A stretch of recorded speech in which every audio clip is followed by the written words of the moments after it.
final matter to come before the court this morning is O.M. Harikrushn LLC versus Summit County Board of Revision et al.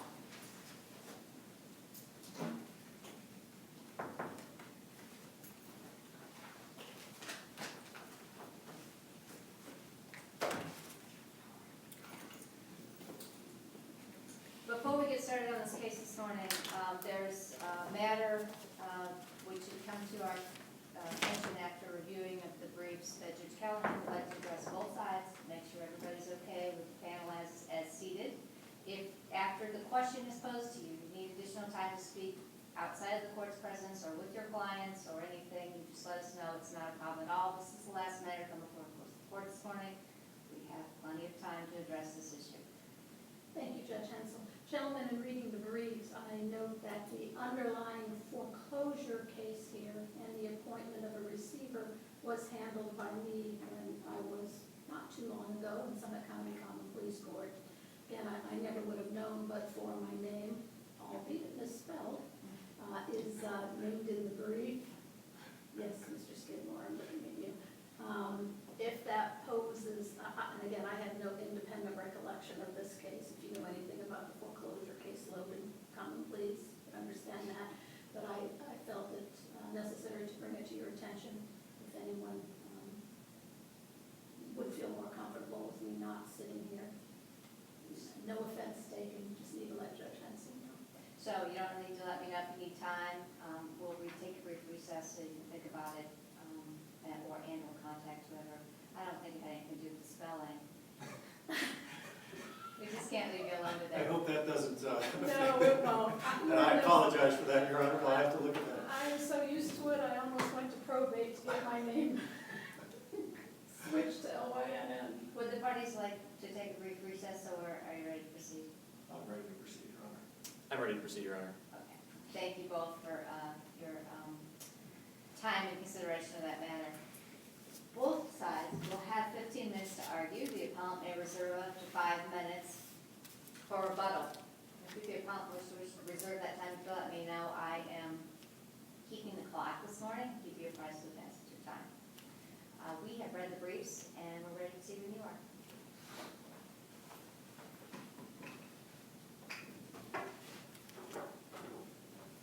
Good morning, Your Honors. Thomas Skidmore on behalf of the appellant, and I can't apologize enough, Your Honor, for misspelling. I really was just joking. Well, I do apologize to the court for that, and but maybe you did bring the case to your attention so that we get that issue resolved. So for the record, I don't believe we have any objection to Judge Callahan sitting today and hearing this case.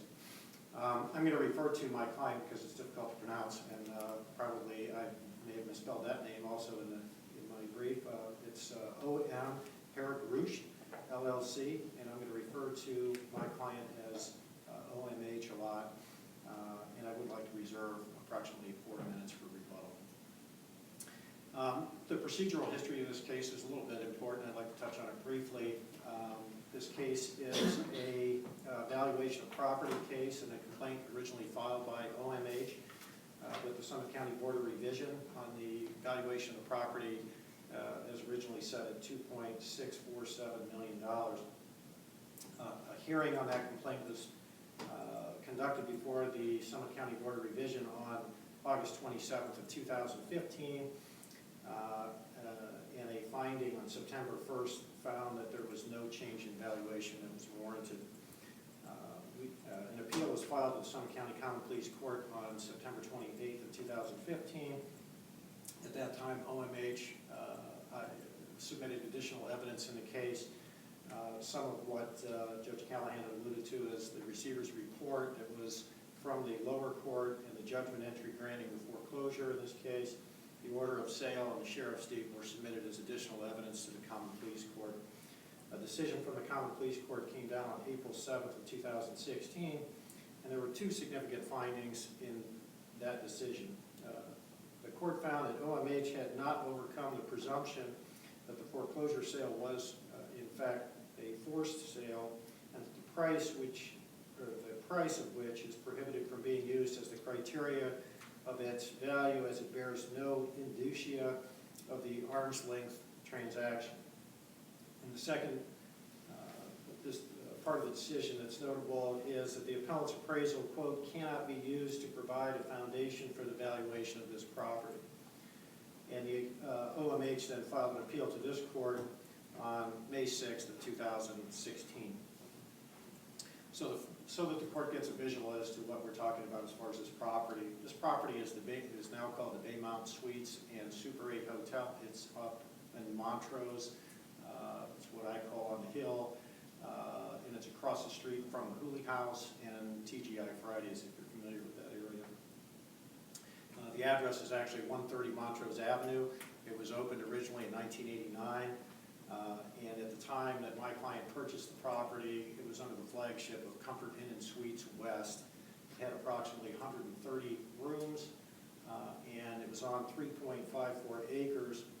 It had been operated as a Comfort Inn flagship from 2004 to 2014.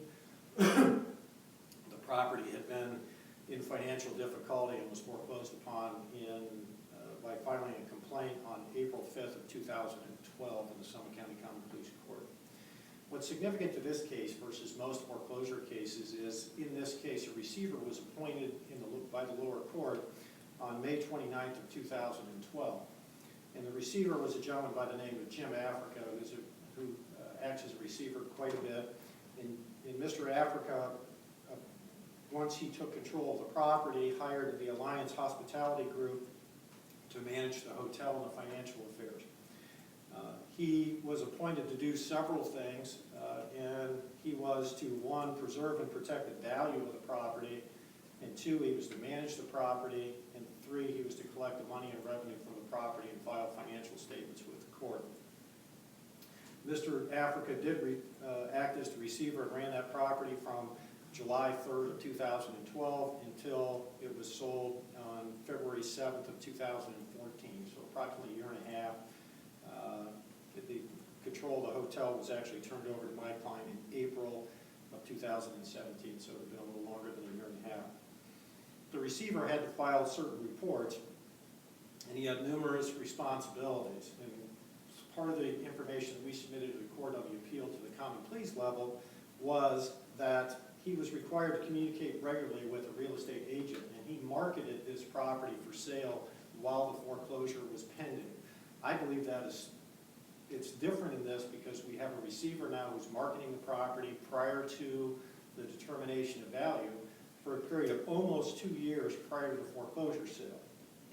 Counsel, is there anything in the record that indicates what that marketed price was for the property? You know, that's, no, he didn't report as to what in the record as to what he was marketing the property for, only that it was marketed and that he had been contacted by a number of prospective buyers and attempted to work out purchases and was unable to do so. He did also file financial reports which illustrated the losses that were being taken at the hotel at the time, and ultimately he was unsuccessful in finding a prospective purchaser. And you'll also see in the record in his reports that he had advertised that property for sale on national websites to different hotel groups, or different hotel trade magazines and websites for sale. Prior to the sale of the property, the sheriff did advertise this property for 3 consecutive weeks in accordance with the rules. The one thing that I also would note is the appraisal that was done by the county did not separate the appraised value of the real estate from the appraised value of the personal property contained within the hotel. And you'll see in the appraisal that was submitted by OMH at the Board of Revision hearing and before the Common Pleas Court, there is a separation of value for the value of the actual real estate and over $100,000 of real personal property that was contained within the hotel. On February 7th of 2014, the sheriff's sale did take place. There were numerous people there to attend the sale, and the property was offered for sale, and my client bid $1.8 million in purchase. There were no other bids taken, and the property was sold to him on that day. One of the things of significance in this case, too, is when the hotel was being sold, there was a contingency in the flagship for the Comfort Inn West that as soon as the property would sell, that flagship would be lost because Comfort Inn was requiring significant renovations in order to keep their flagship. And so that was one of the things going into the sale that's not considered by the Summit County evaluation at all, is that the property would lose its flagship upon transfer of ownership almost immediately. And that certainly is a devaluating factor with this real estate. But is it that tax year that we're talking about, the dispute is arising from? The court seems to say that anything related to that isn't relevant to this valuation for the tax year that they were disputing. Well, that same provision would have been applicable at the time that Mr. Africa was the receiver and marketing the property from 2012 to 2014, that provision was there with Comfort Inn. If Africa sold the property, then the flagship would be lost. So it's a relevant factor that should have been considered by Summit County in their evaluation, and it wasn't.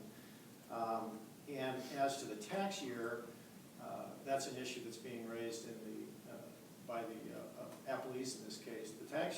This evaluation was done on May 29th, 2014. Typically, it used to be that you had to have an evaluation as of January 1st of that tax year. In a case that I argued before the Ohio State Supreme Court in the tax commissioner case called City of, my client was Team Reynolds LLC, and it was Copley Fairlawn Schools versus the Summit County Board of Revision. The court found that the appraisal, although it's not the same tax year, is certainly relevant to the determination of value.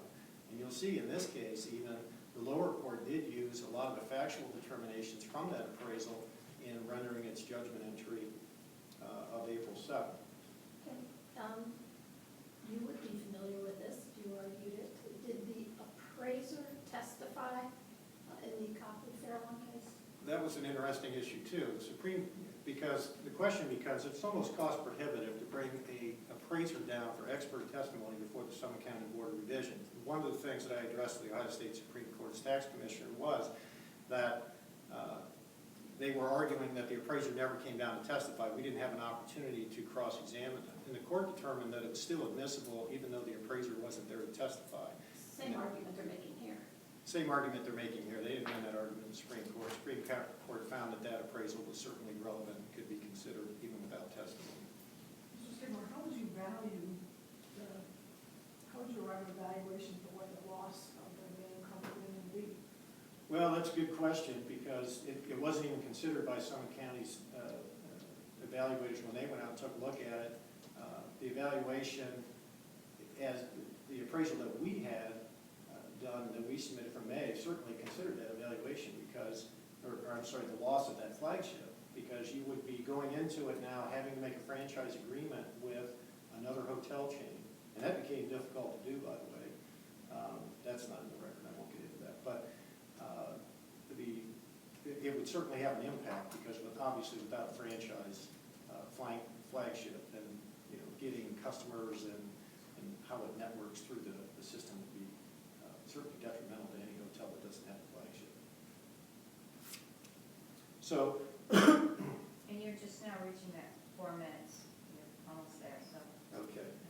Well, so with that, there's basically two sweeping issues in this case. My belief is that the lower court took a look at the appraisal and determined because it's dated May 29th, it just simply isn't usable in this case, which the Supreme Court now has said that it is relevant to these cases and can be considered.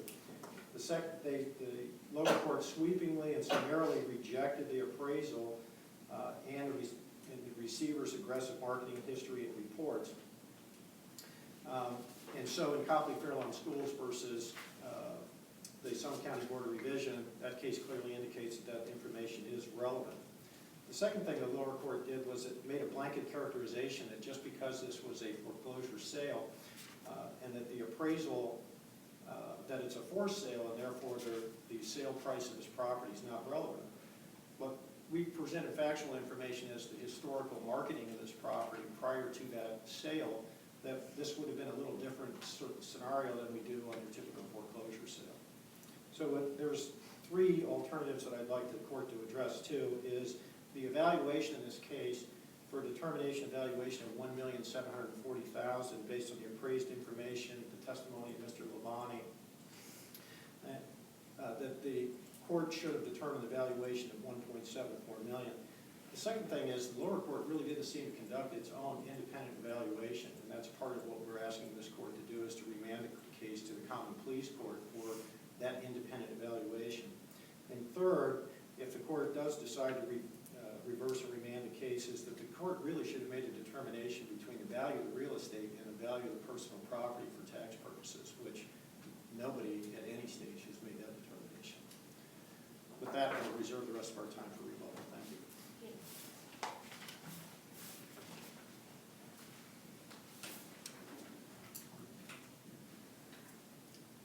May it please the court, my name is Sean Coran. I'm counsel for the Revere Local School District Board of Education, one of the appellants in this matter.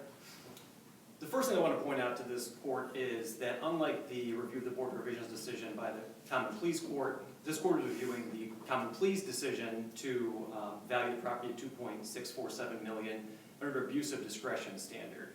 That means that the Common Pleas Court's decision should only be overturned by this court if it was unreasonable, arbitrary, or unconscionable. That simply cannot be said of the decision that was rendered in this case. There has been no competent and probative evidence put before either the Board of Revision or the Court of Common Pleas that would entitle the appellant to their valuation of $1.74 million as they requested.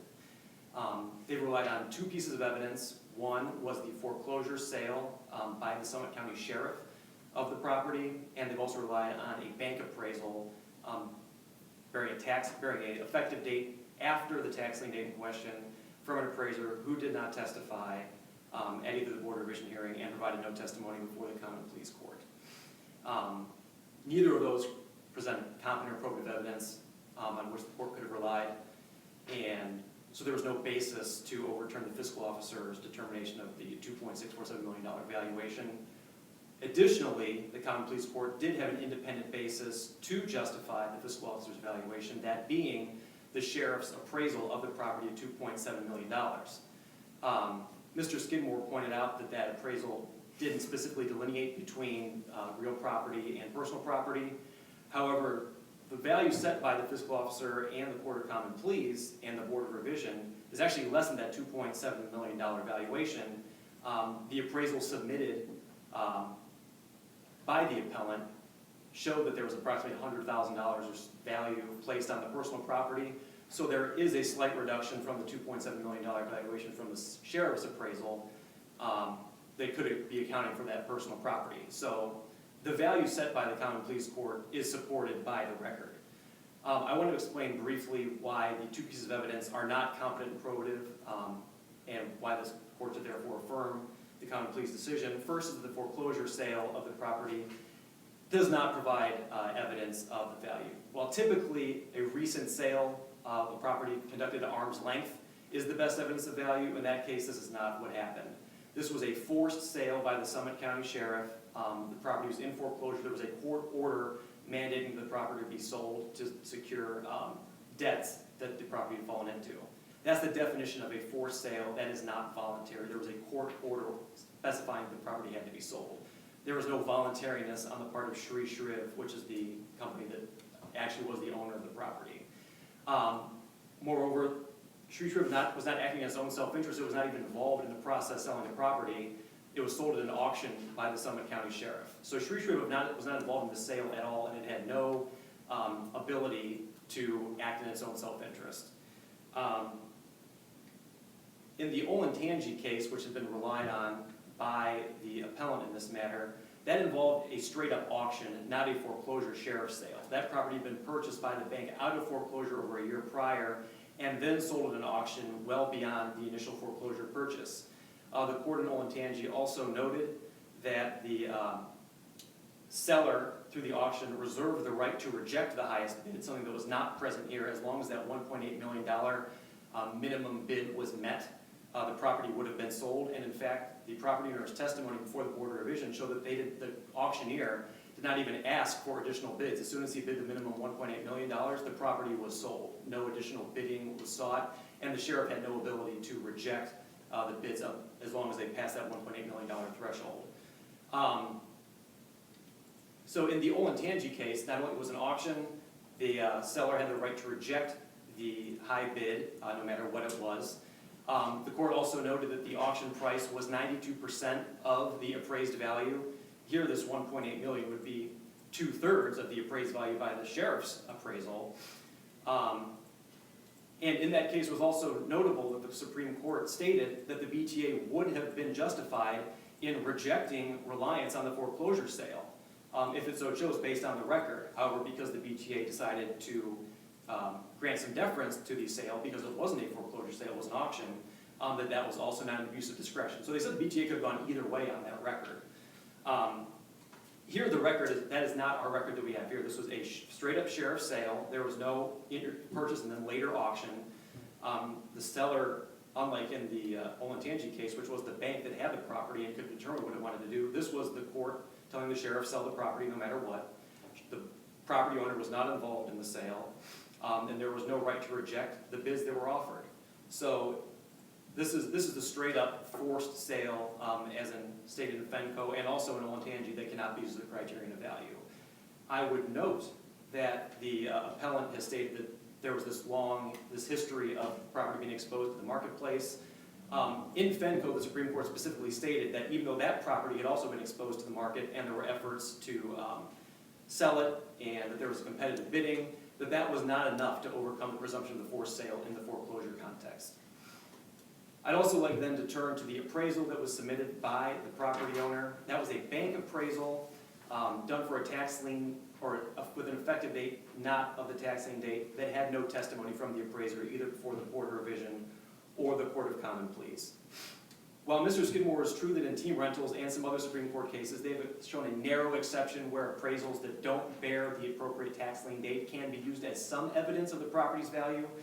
According to Freshwater, and then in team rentals as well, team rentals stated very clearly that straightforward reliance on the appraisal in those circumstances presented in team rentals would not have been appropriate by the Board of Tax Appeals. That was because, as the Supreme Court noted, the appraiser did not testify, it was a bank appraisal, and it was done for the wrong tax lien date. So the BTA could not have just simply relied on that appraisal as the evidence of value. It's probably a little bit different than saying that whether it was relevant or not, right? Correct. So it is possible for an appraisal that bears the inappropriate effective date to have be relevant to the value of the property, but it cannot be relied on as the sole indicia of value. And what is your interpretation of what the trial court did in this case? In this case, the trial court took a look and said correctly that because it bore the inappropriate tax lien date, it could not be used as straightforward reliance of the value. The trial court also noted that beyond having the wrong tax lien date, that the appraisal also opined to not one, but three separate valuations. One, which was the $1.74 million valuation the appellant seeking, but another valuation of, I believe, $5.4 million, less than 1 year after the effective date of the appraisal, I think February of 2015, and then a third value of $5.7 million in February of 2018. Taking a look at all that, the trial court said this appraisal doesn't appear to be a strong indicia of value, especially when we have the sheriff's appraisal at 2.7. Well, wouldn't the thought behind that, I assume the trial court could have ferreted that out, here's present, here's after these, the remodeling and all the good things are done. Do you think the trial court was able to figure that out? I think it probably was able to take a look and say at some point, even if this is to be viewed as some indicia that there was a value at one point, and then as the property was changed, it came up to the other higher standard. But again, as the Board of Revision was careful to note in its record, it was skeptical of that massive value fluctuation over the 8 months, and plus the Board of Revision pointed out, which the trial court had reviewed, the appraisal opined to looked at comparable sales of other hotels and showed a valuation per room of $41,000 to $49,000 per room. In this case, the appraisal only valued the per room basis of this property at $14,000 per room. Again, the appraiser was not there to offer any testimony about why there was that striking difference between this property and the comparable sales. Just on that, sort of on that issue, as you were in your brief distinguishing team rentals, you noted that the appraiser in this case was state certified but was not a member of the Appraisal Institute. Is there something I'm unaware of that indicates that the appraiser has to be a member of the Appraisal Institute or just be state certified? I would, in team rentals, and I believe also plain local, which team rentals relied on in some respect for giving the appraisal some weight, It discussed the fact that the appraiser in both of those cases was not only state certified, but was a member of the Appraisal Institute, showing that the appraisal had more indicia of reliability. So while it may not be a requirement when looking at whether the non-tax lien dated appraisal is a relevant evidence and has an indicia of reliability, whether or not the appraiser is a member of the Appraisal Institute is an important factor that both of the courts looked at in Plain Local and in Team Reynolds. I would also note that in Team Reynolds, that was a case that invoked the Bedford rule, in that the Board of Revision did accept the appraiser's value, and it was the Board of Tax Appeals that rejected that valuation. So under the Bedford rule, when the BOR reduces the valuation as requested by the property owner, that supersedes the fiscal officer's valuation. It kind of becomes the default value. So if the appraisal is later rejected, the court can't simply revert to the fiscal officer valuation. In this case, that did not happen. The Board of Revision rejected the appraisal as well as the foreclosure sale, and held that the fiscal officer's value was appropriate. So there was no, unlike Team Reynolds, where the Supreme Court noted that the BTA erred by reverting to the fiscal officer's valuation, here that was not present, and that was allowed to happen. I would note that typically the Court of Common Pleas or the BTA is allowed to revert to the fiscal officer's valuation unless there is that narrow exception that is presented in Colonial Village and then later established in Dublin, and then again they talked about it in Team Reynolds, where there is this clear evidence contradicting the fiscal officer's valuation. The court found that that did not happen here because of these factors, that there was not this indicia of reliability in the appraisal. Because there was, not only did the appraiser not testify as in Team Reynolds, but there was also not this extensive testimony before the Board of Revision from the property owner regarding the reliance on the appraisal. I believe the testimony was limited to 2 lines about the property owner's reliance on the appraisal. Basically, he said, I got an appraisal because I was trying to get a loan from the bank. That was all the testimony in the record. In Team Reynolds, there's extensive testimony about how the bank and the property owner relied on the appraisal that was conducted, that he needed this appraisal for this line of credit, that because of the value of the appraisal, this line of credit was not what he had hoped it would be, and he had to take out personal loans to finance the property. So there was a lot of discussion and testimony about the impact and reliance on that appraisal.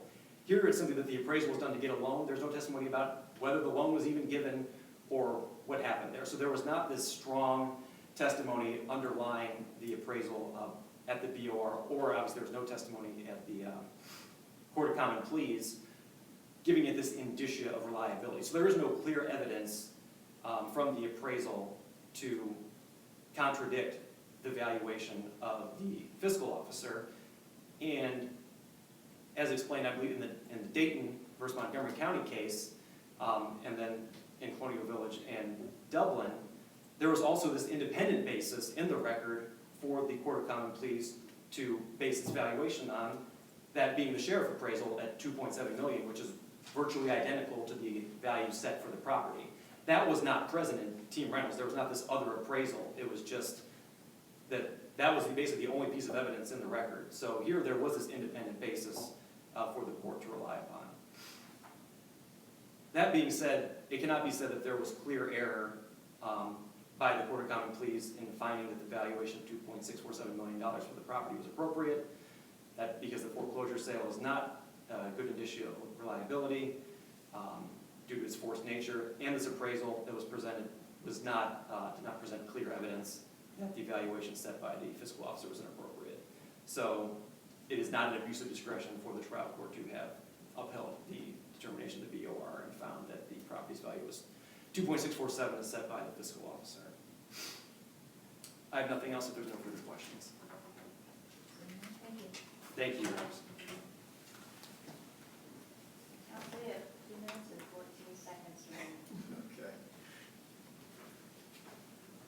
Well, just a couple of things I wanted to address. That one, I mean, this property obviously is very limited in the buyers that are available to purchase a property for $1.8 million and lose a flagship and know going into it that you're going to have to make a major renovation.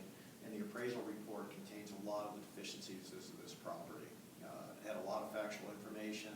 The elevators were going to need to be updated. There were tons of different elements of this property that needed to be renovated and updated in order to make it a property that was marketable for customers. An interesting issue that I noticed this morning in preparing for the oral argument too, is that the court at page 6 of its judgment entry said the record is devoid of any indication of how the Board of Revision arrived at that figure, that 2.647 figure. Interesting that the court made that comment when it made a determination that their figure was correct, but noted in the record that the record was devoid of how they arrived at that figure. That would be an indication to me that the lower court didn't have any information or evidence as to how the Board of Revision came to the $2.647 million figure, and that the only evidence before the court would have been the evidence that was presented by the appellant. The comment that was made regarding that there were no actual bids taken after the $1.8 million would be violative of all of the foreclosure proceeding requirements when a property goes up for sale. I don't believe that that is an accurate statement before this court, that there were no bids allowed after the $1.8 million. That just simply wouldn't be correct.